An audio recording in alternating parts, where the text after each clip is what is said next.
मायके का मान शब्दों से जाहिर ना करना।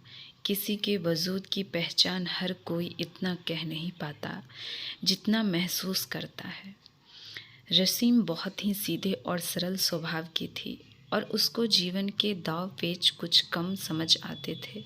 रसीम को जब देखने लड़के वाले आए थे तो रसीम कुछ ज़्यादा बोल नहीं पाई थी और किसी ने खूब कहा है कि शब्दों से जाहिर ना करना, किसी के वजूद की पहचान हर कोई इतना कह नहीं पाता जितनी महसूस करता है।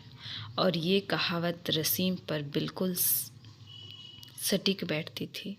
लड़के वालों को रसीम की सादगी पसंद आ गई और बात पक्की हो गई। शादी के बाद पहली दिवाली आई तो रसीम की सास, जो बहुत ही सुलझी हुई विचारों की थी, वो बोली कि रसीम, कल हम बाज़ार चलेंगे और सुधा के ससुराल में जो भी दिवाली के तोहफे देने हैं वो खरीद लाएं। पहले मैं अकेले जाती थी, अब मैं तुम्हारे साथ जाऊंगी। रसीम सास के साथ गई तो वो बहुत बड़े शोरूम पर उसे ले गई गिफ्ट खरीदने के लिए, वो कपड़े लेने के लिए, क्योंकि रसीम मिडिल क्लास से थी तो वो कभी ऐसे जगहों पर नहीं गई थी, तो उसको बहुत अच्छा लग रहा था। सब उसकी सास की इज्जत कर रहे थे क्योंकि वो उनके यहाँ अक्सर आया जाता करती थी। यहाँ से सब रसीम को अच्छा लग रहा था। वही उसका दिल बैठा जा रहा था कि उसके मायके वाले इन सब की बराबरी कैसे करेंगे, क्योंकि दिवाली के बाद भैया दूज थी और जब उनकी ननद के लिए इतना सब हो रहा था तो उनको भी शायद उम्मीद हो जाए। रसीम ने बातों बात में अपने घर पर ये बात रखी तो उसकी माँ, जो कि एक विधवा थी, उन्होंने अपनी चूड़ियाँ गिरवी रखकर रसीम के लिए गोल्ड बनवा दिया और दिवाली पर उनके भाई भाभी को सामान लेकर भेजा।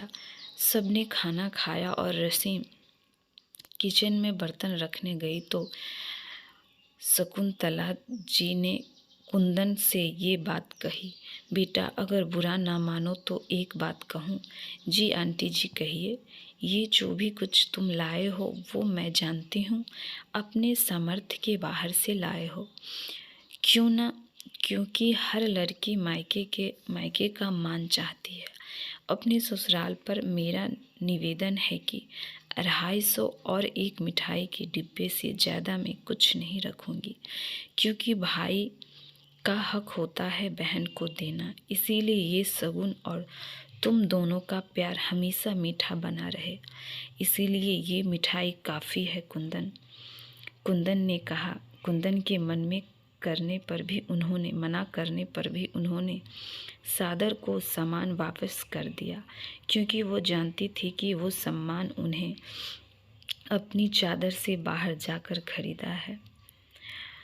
दोस्तों, सही कहते हैं, सबकी प्यार किसी दुकान पर नहीं मिलता, बस महसूस करो तो अपने अंदर ही है। रसीम रोने लगी और अपनी सास के गले लग गई।